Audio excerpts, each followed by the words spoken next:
Video game speedruns are incredible to watch. The technical skill combined with accuracy to try and complete a game as fast as you can is completely baffling to me. That being said, it also is kind of hard to get into if you don't know anything about them. There's a lot of lingo and tricks that might go over your head if you're not prepared a little. So with SGDQ just around the corner, that's Summer Games Done Quick, one of the biggest speedrunning events in the world to raise money for charity, I thought it would be neat and maybe essential for some of you to look at the top 5 speedruns to watch to get into speedrunning.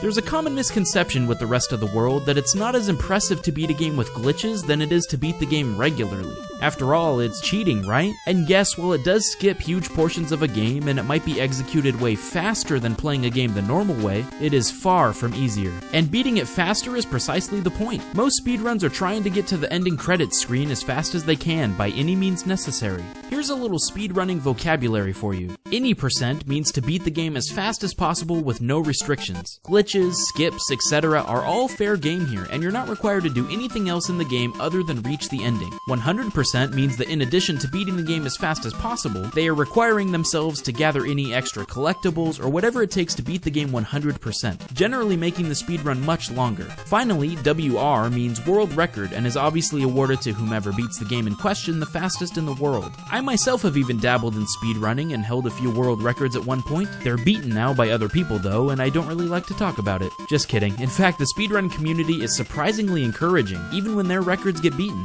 For the most part, runners want nothing more than to see the times of their speed games improve and will help each other do that. It's pretty unique, which is all the more reason why you need to get into it. So without further ado, here's 5 speedruns that will get you hooked into speedrunning. 5.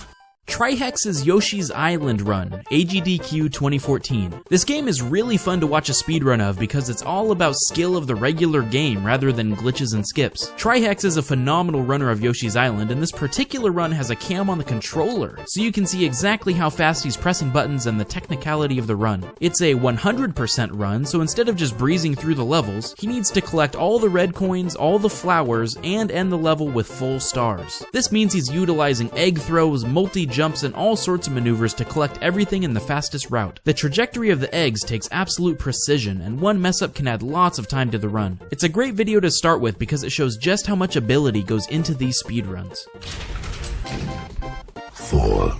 SethBling's Super Mario 64 run, SGDQ 2014. If you've played a lot of Super Mario 64 as a kid, get ready to have your mind blown. This game actually has several different categories for speedruns. It's possible to beat the game without collecting a single star by glitching through doors and walls, but a more common category is 16 star, where they get just enough stars to carry this bunny through a wall to finish the game. To me, however, the most impressive runs are 70 star and 120 star. SethBling's 100% run SGDQ is similar to Yoshi's Island, in that it takes the regular gameplay of Super Mario 64 to a new level. He'll be diving and flying faster than you could possibly imagine. What took me months and months as a child, SethBling completes in under 2 hours. This run has great commentary to explain the really crazy parts as well. Get ready to have your childhood destroyed.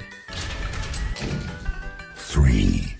SethBling's Super Mario World run in 5 minutes and 59 seconds. Yeah, you heard that right. Super Mario World on its own can be completed pretty fast if you take the Star Road shortcuts, but speedruns of this game have undergone all sorts of changes over the last few years. First, there was a glitch to give you an item that would beat any level for you automatically, which was used to skip the time-consuming first castle. Then, a similar glitch was used to give the player a cloud to speed up the Bowser fight and save even more time. Now, thanks to SethBling, for the first time ever, it is possible to beat Super Mario World by entering only one level. It might look like he's doing random things, but he's actually registering pixel-perfect inputs, which will trick the game into thinking you've beaten it and triggering the ending credits screen. If you've seen any task runs of this game, which stands for Tool-Assisted Speedrun, meaning they can manipulate the gameplay frame by frame to make it perfect, they can do some ridiculous stuff with this game, including creating a game of Pong or even recreating Super Mario Bros. Within the game itself. So, without getting too technical, these seemingly random inputs actually are rewriting the code of the game to say that you've won. What's even crazier is the world record has decreased even more now to below 2 minutes. But this video is pretty awesome just to see his reaction of being the first human ever to pull this off in real time.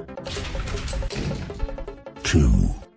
CGN's FZero GX run, AGDQ 2014. If you know anything about F-Zero, you know it's meant to be fast. This game is just made for speedrunning. This particular run of FZero GX is really cool for several reasons. It's the very hard story mode, so there's all sorts of different scenarios that need to be completed, from collecting capsules to racing incredibly hard computer racers, but it's also all about the technique with this run. They do a move called shift boosting, where you go off the edge of the track very quickly then hop back on, and it gives you more speed, but it's incredibly risky because if you go too far off or don't make it back quick enough, you're dead and have to start over. It makes you watch the entire run from the edge of your seat. This is basically what speedrunning is all about. You're already going fast in F-Zero GX, but they say, nope, I want to go even faster. Get ready to clench.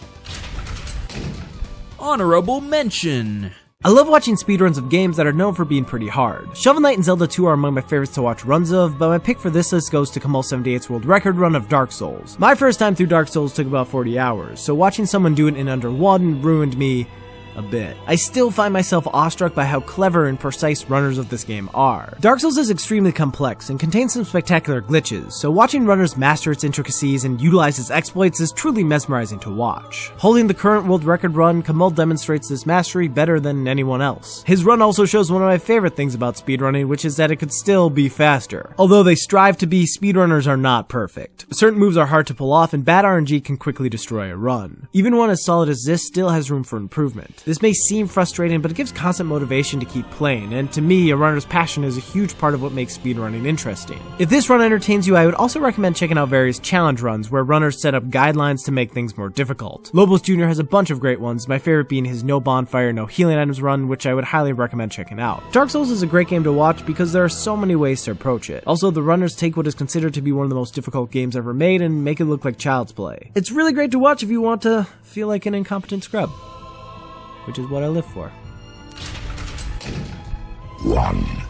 Cosmo's world record run of Ocarina of Time. This run absolutely takes the cake for me. Cosmo single-handedly got me into speedrunning. Watching the intricacy of what he does here blew my mind the first time I saw it. Basically, Cosmo pulls off an incredible series of glitches and maneuvers to beat Ocarina of Time in 18 minutes and 10 seconds. This includes leaving Kokiri Forest early to go get a bottle, skipping over Mido without ever getting your sword, and most impressive, wrong warping out of the Goma fight into Ganon's castle at the end of the game. What? Holy crap! This video specifically is very helpful because Cosmo narrates what's going on as it's happening, and explains in great detail about every trick and why it's important. It's almost a perfect speedrun, and is a result of thousands of attempts by Cosmo. I highly recommend watching this video whether you're a fan of Ocarina or not. The detail and frame perfectness of everything he does here is absolutely insane. So there you have it. These 5 runs stick out to me and might get you into speedrunning, but there are many more runs that are just as phenomenal in their own different ways. It's a very wide-reaching community, and like I said before, a very encouraging and uplifting community as well. I recommend watching Summer Games Done Quick this year, and maybe even donating to the charity they're sponsoring, Doctors Without Borders. It's on Twitch from July 26th through August 1st. I'll put the link in the description as well as links to the videos mentioned here. Now go watch some speedruns, and maybe even find a game that you'd like to run yourself.